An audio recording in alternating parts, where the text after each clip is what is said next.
Good morning, physics students. This is Mr. Branco. We are going to be going. There we go. All right. We're going to do analysis of motion using graphs for AP Physics 1. Just as a reminder, make sure that you're turning in your exit tickets so that you receive your credit for attendance today.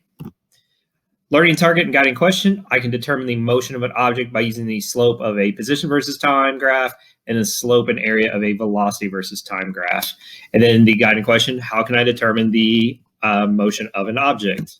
Okay, so I put on here just a position versus time graph and a whole bunch of different lines. And just what do each one of these lines mean? So the yellow line is an object that is slowing down. You can see it was going initially really fast, and this curve down means it is slowing down. The blue line, you'll see that it's curved up. That means it's increasing its speed.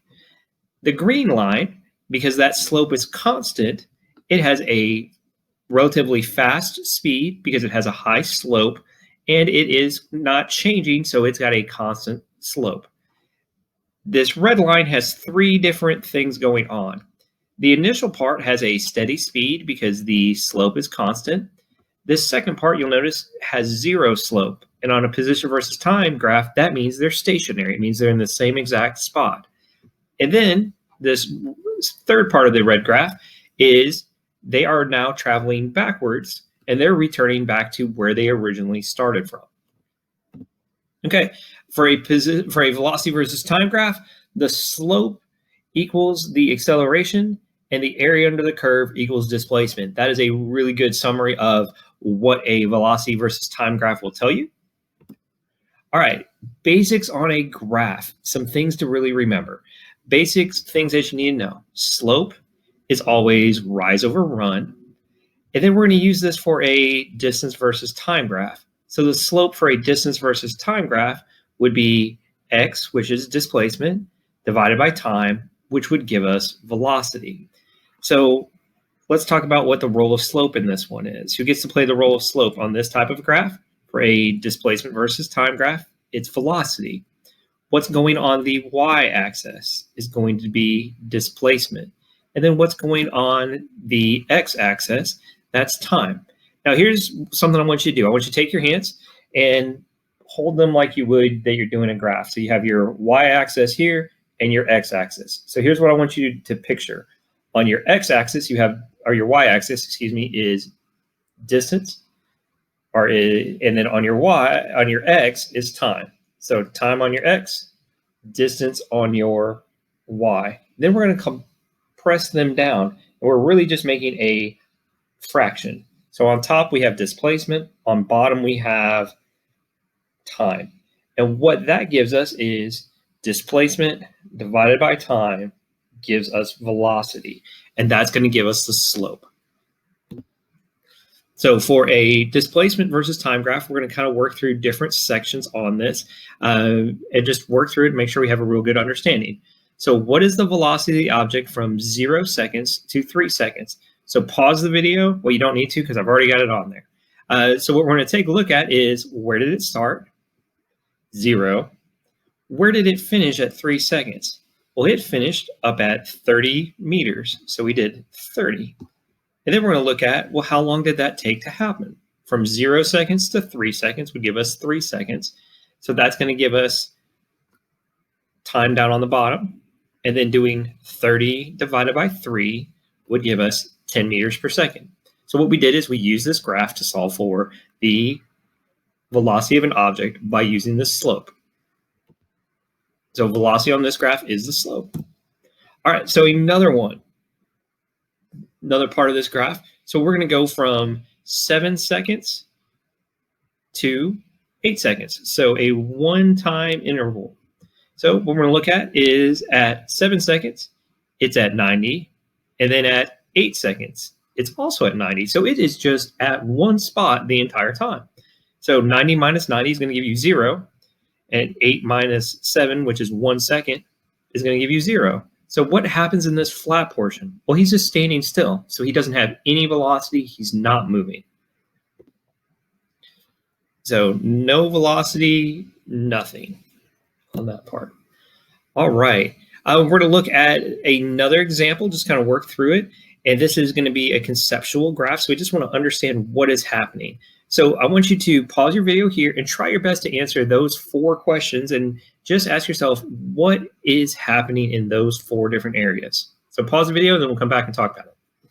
All right, now that you have unpaused, we're going to look at what happened in each of those intervals. What happens to slope? So for the first one, what happens to slope? So from 0 seconds to 9 seconds, you'll see that it's curved up, which means it's increasing in velocity. So let's look at 9 seconds to 11 seconds. What happens to slope? Well, there's no slope, which means it has a velocity of 0. Well, what happens from 11 seconds to 15 seconds? Well, it's got a slope, so it means it's got a velocity. It's got a positive slope, so it means the object's moving forward. And then it's constant because the slope is never changing. We're going to look at the last one, and then we're going to talk about one important thing like this. So from 15 to 17 seconds, the slope again is constant and it's negative, which means the object is moving backwards. One of the things that you've heard a lot in velocity here in the last minute or two was positive and negative. Here's a way to think of positive versus negative in terms of how you're moving. So if you're moving to the right or if you are moving up, you have a positive velocity. If you're moving to the left or if you were moving down, you have a negative velocity. Think of it like a graph for geometry. When you had to graph something in there, if you're going left, it was negative. If you're going right, it was positive. If you're moving up, it was positive. And if you were moving down on that graph, it was negative. So a way to think through positive versus negative. Left and down is negative, up and right are positive. All right, now we're going to look at another model for slope. This time we're going to use velocity divided by time. So what's going to be the slope of this on a velocity versus time graph? It's going to be acceleration. So again, you can think of it like that little y-axis and x-axis. Velocity is here, time is here. If we fold those down on each other, velocity is on top, time is on the bottom. And if we divide velocity by time, we get acceleration. Well, what's on the y? It's going to be velocity. What's on the x? It's going to be time. And then down at the bottom, velocity versus time graph. If you want to find the acceleration, you just need to find the slope. All right, now we're going to take a look at a very busy graph and try to work through several different parts of it. So the first thing we're going to look at is, what is the acceleration from 0 seconds to 6 seconds? So a way to look at it is, well, our starting velocity at 0 seconds is 0. So here's my 0 and 0. Then he reaches a final velocity of 60. So that's going to go on top. And then we're going to look at how long did that take to happen? 6 seconds. So 60 divided by 6 would give us an acceleration of 10 meters per second squared. Then on the second part we're going to look at is from 6 seconds to 9 seconds. Well, from 6 seconds to 9 seconds, you'll notice that the slope of that is 0. So anytime you have a slope that's 0 on a velocity graph, you have 2 things that you can say about that graph. There's 0 acceleration, and the object has a constant velocity. Then for the last part, what is the acceleration from 14 seconds to 15 seconds? So this very last little bit of the graph. Well, they finish at 0. They have an initial of 10. 15 minus 14 would give us 1. So the slope of this is going to be negative 10 meters per second squared. So what does that mean? That means the object is typically slowing down, or it could also mean that the acceleration is downward. So we're going to go through again what those signs mean and how to do that. All right, one more velocity versus time graph. We're going to look at a section that we may not have looked at before. We're going to look at the concept. What is happening between 9 seconds and 13 seconds? So from 9 seconds on the graph to 13 seconds, we've got kind of a curve going on. So what is happening? Well, you've got some acceleration.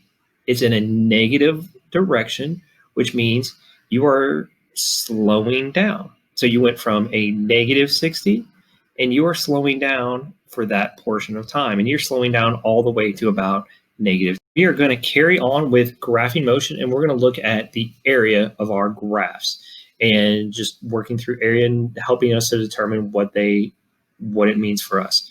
So we're going to look at the area of a couple different graphs. So area, just as a reminder, when you're looking at graphs, is always base times height. If you have a square shape, if you have a triangle, remember it's base times height, and then you divide that by 2. So on this graph, we're going to look at a velocity versus time graph. So what is going to be the base is going to be time, and what's going to be the height is going to be velocity. And so this will give us a velocity versus time graph. And then the area of that, so if we multiply velocity times time, what that's going to give us is displacement, or how far an object is from where it started. So that'll be how to do area for this part. And we're going to work through an area and just kind of do an example. So what is the displacement in this graph for this time interval from 0 seconds to 5 seconds? Well, if we do this and we kind of look at this, it kind of looks like a triangle. And we're going to just need to figure out what the area of that triangle is. So there's my triangle. And if we work through the area, we can see that the base of it is 5. The height of it is 35. So 1/2 times base times height gives us the area, which, because it's a velocity graph, is the same as the displacement. So 1/2 times 5 times 35 gives us a displacement of 87.5 meters. So what that means is during that 5-second interval, they moved 87.5 meters away. So then we're going to look at one more time interval on this graph. What happens from 8 seconds to 12 seconds? Okay, again, we're going to have to find what the area is. So we're going to look at this. So for this time interval, we have kind of a square. So we're needing to get the base and the height of that. And we also have a triangle on top. So we need to get the base and the height and multiply that by 1/2. If we do that for the square area, 4, which is the base, times the height of 35 would give us 140. If we do that for the triangle, 1/2 times the base of 4, and then the height for the triangle section, which would be 60, multiply those together and you get 120. So the total displacement, we would add both of those areas together and get a total displacement of 260 meters. Okay, now we're going to look at the acceleration and see if we can use area to help us find acceleration and what we can do with acceleration on this. So if we have velocity equaling acceleration times time, it's very similar to using area again. So what's going to be on the base is going to be time. What's going to be the height is going to be acceleration. The type of graph we're going to need is an acceleration versus time graph. And what's going to be the area is going to be the velocity. So here's an acceleration versus time graph. This tells us how much an object is speeding up or slowing down. So we want to figure out what the change in velocity is from 3 seconds to 6 seconds. Well, if I look at 3 seconds to 6 seconds, that has a base of 3. And the height is going to be 6. So 3 times 6 is 18. So for that 3-second period, that object sped up by 18 meters per second. All right, so basic summary of what we talked about. 3 types of motion graphs: displacement versus time, velocity versus time, acceleration versus time. And there's 2 key things about each graph: slope and area. So slope of a distance versus time graph is going to give us velocity. Slope of a velocity versus time graph is going to give us acceleration. The area of a velocity versus time graph is going to give us displacement. And then the area of a acceleration versus time graph is going to give us velocity. This is the key part you really want to make sure you have down. So if you're going to add anything to your notes and make sure you have memorized, it needs to be this part. Okay, and then we're just going to kind of go through and compare a few graphs and try to sketch them. So one of the things we're going to do is go from a distance versus time graph to a velocity versus time graph on this graph. So if we look at the graph on the left, the displacement versus time graph, the slope is constant, which means the velocity is constant. The slope is also positive because it's headed upwards on the graph. So what does that tell us about our velocity graph? Well, it would tell us that if the slope is constant, the velocity is constant, and the velocity is positive. So we could just simply sketch it as a horizontal line, which means it has a positive velocity, and since it's horizontal, it's not changing. If we graphed a second red line somewhere above it that was horizontal, it would mean this velocity is, again, positive and constant. It's simply just bigger. Okay, now we're going to work through an example with 3 different lines on a displacement graph and just kind of talk through what those mean.